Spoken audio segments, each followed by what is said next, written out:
So this is going to be a very quick and simple card to whip together. It uses very few items. It does use, again, the Flower Patch stamp set and the Flower Fair Framelits dies. So again, this is a really versatile set. You have seen me do so many things with this.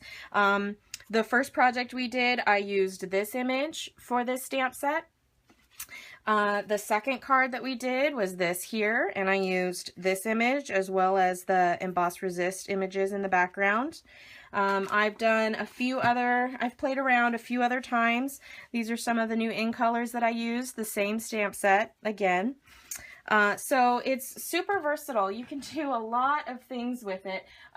Here's another card that I made my own designer series paper down here with the same set, so you can see just how versatile this set is. There are so many different ways that you can use it, and you get different results each time. I just think it's so fantastic. So we're going to get started on this very simple card. So you want to start out with just a regular sheet of 8.5 by 11 Whisper White cardstock. This is just half a sheet of cardstock, so it's cut at 5.5 and the width is 8.5, and then score and fold at 4.25. And then we're going to need some scraps. So I have some Whisper White scraps here, and I'm going to go ahead and stamp the images and cut them out. So the first thing we're going to do is stamp our main flower with Melon Mambo. I love this color so much. It is so bright and fun, perfect for summer, and it is the color that's featured in one of the new designer series paper stacks, which is, well, I guess it's not a stack, it's just a pack, but it is Pop of Pink, which unfortunately right now is on back order from Stampin' Up. So if you're participating in my paper share, you will get it, but it might take a little bit to get here. So we're going to ink up our flower and stamp that on our scrap of Whisper White. I see Donna joined us. Hi Donna, thanks for joining. Glad you could make it to this very crafty Saturday. All right, so there's our large flower. And now we need to do 3 of these leaves here. I'm glad you're enjoying the videos. I love doing them, and I love showing you guys all the different things that you could do with the products that we've got. So I have, here is Pear Pizzazz. This is from the Subtles, and this is also a Subtles. It's Wild Wasabi. So I'm going to stamp the main image of the leaf in Wild Wasabi, and that's this guy here. It's a solid image stamp. Hi Maria, thanks for joining. All right, so we'll ink that up, and we need 3 of these, so we'll try and get as many as we can out of our one sheet of paper here. So there's 1, there's 2, and you want to make sure you leave a little bit of room in between to cut them out with the Framelits dies. And here's 3. I think we'll be in business with this. Like I said in one of my earlier videos today, I try to use at least 1 piece of scrap paper on each of my projects. And as you can see, this was a scrap from when I made this card here. I just cut my little flower right out of there and using the scrap. So I encourage you guys to do the same. All right. Now we will take our Pear Pizzazz, which is just slightly darker than this here. It'll give us a very subtle 2-step stamp. So that's what this is called, 2-step stamp. You can see on the stamp set down here it says that it's a 2-step stamp, which basically means you layer. So we can layer one of these onto the leaf here or here, and you've seen me layer this one many times on this stamp, which is just gorgeous. That's my favorite. And then you layer this one on here. You could do 2 different solid colors. It'd be really pretty. So we're going to 2-step stamp. Yes, Maria, I am a busy girl today. This is the 3rd video. There's going to be 1 more at 4 o'clock. So 2-step stamp. I'm just going to layer this image on top of what I just stamped out. And you can see that it makes a beautiful leaf with the 2 stamps. So do that to each one. And with the photopolymer, it makes it so nice to line up those stamps. And even if you get a little off, it's not the end of the world. We're going to be covering up these ends anyway, so if they're a little off, don't worry about it. And one more here. Beautiful. Okay. You guys, I'm just so excited, and I'm so glad that you guys are joining me. I really love doing this. I love teaching, and I love showing you guys new techniques and new cards, so I really appreciate you taking the time to watch my videos. It just means a lot to me, so thank you very much. So we're going to go ahead and start cutting these out. So let me grab my... So here are the framelits that coordinate with this stamp set. We're going to use this one here for the leaf, and then I'm going to grab this one out for the flower that we're going to cut out in just a second. So bear with me, there's 4 things to cut out, and I guess actually I could do 2 at one time if I do just trim that off there, and then I'll be able to do this one at the same time. I know it's kind of out of frame, but you'll see it as it rolls through.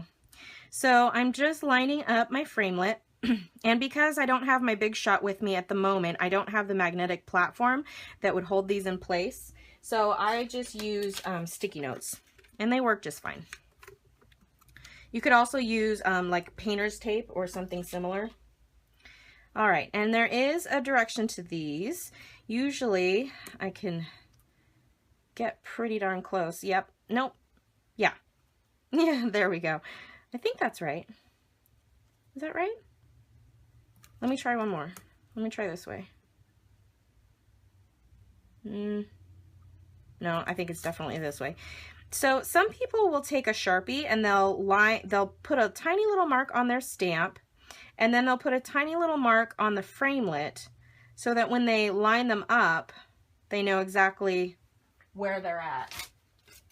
But I like the challenge of not doing that. Not really, but that's okay. All right, so there's that. We'll run our sandwich through here. Hi, Tammy. Thanks for joining again. All right. So we've got our flower stamped out, so we can... Now, there's still 2 really good sized chunks here. I'm going to save this so I can work on another project later out of my scrap pile. All right. And see how lovely those pop out, and they come out just perfectly cut out. Awesome. So we're just going to run this through a couple more times. We're going to take, let me put this back over here so I can kind of see it.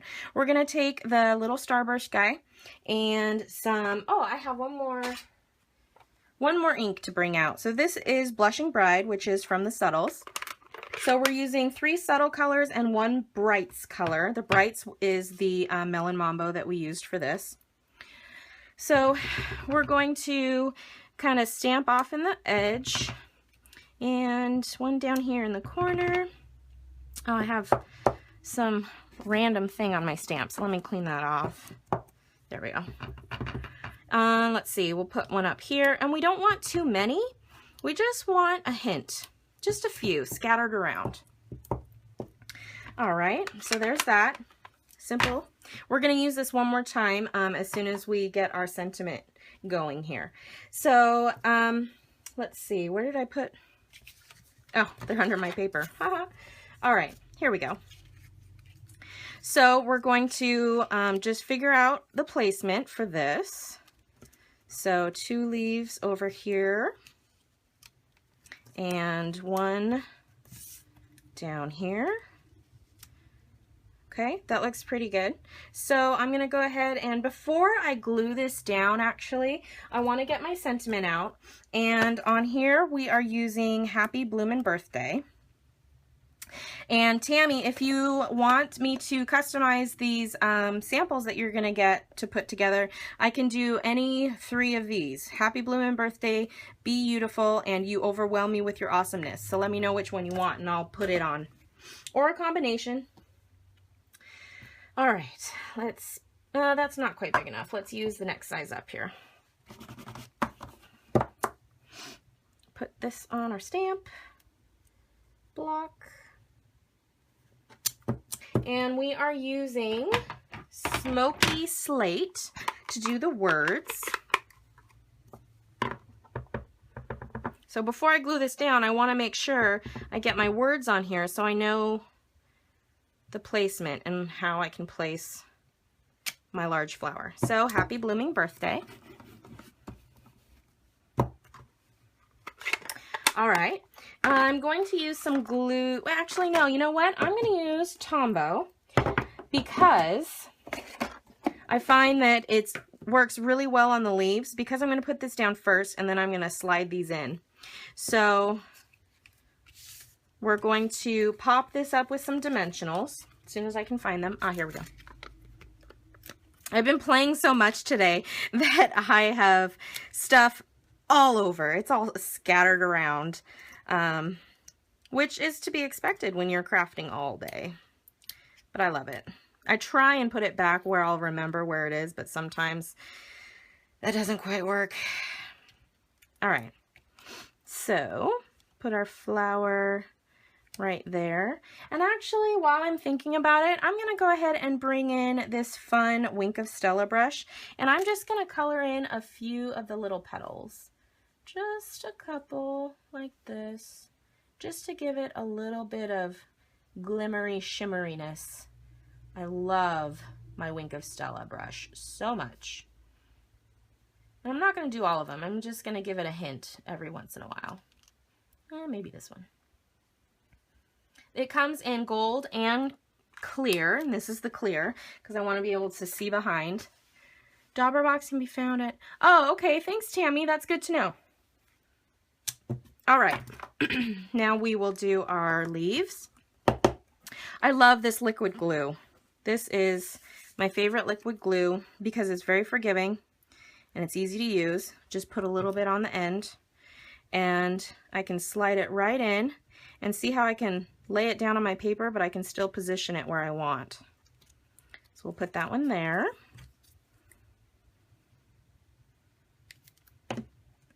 And we'll put this one here. And one more. Put this one right down here. And I don't want it to go off the page too much because you want to be able to fit it in an envelope if you wanted to send them somewhere. Okay, so I'm going to bring back in my little starburst guy, and I'm going to do another stamp down here. I'm going to put it right underneath the happy birthday, happy blooming birthday. And I'm going to get my wild wasabi and this cute little leafy guy. I just think he's fun. So some wild wasabi, and I'm going to just put that right next to the little flower. And again, with the photopolymer stamps, so easy to see through, so you know exactly where you're placing it. Very cool. All right, now the last thing we're going to do is take some linen thread. If I can find the end here. Here we go. We'll unravel a bit, and we're going to put that right up here at the top. And we're just going to tie a little bow in the corner up here. So that simple. It's using very few products, but with what you have to work with, it's really cute, and it's just a simple card. It's flat enough so that you can mail, and I'm sure that anybody that appreciates a handmade card will love it.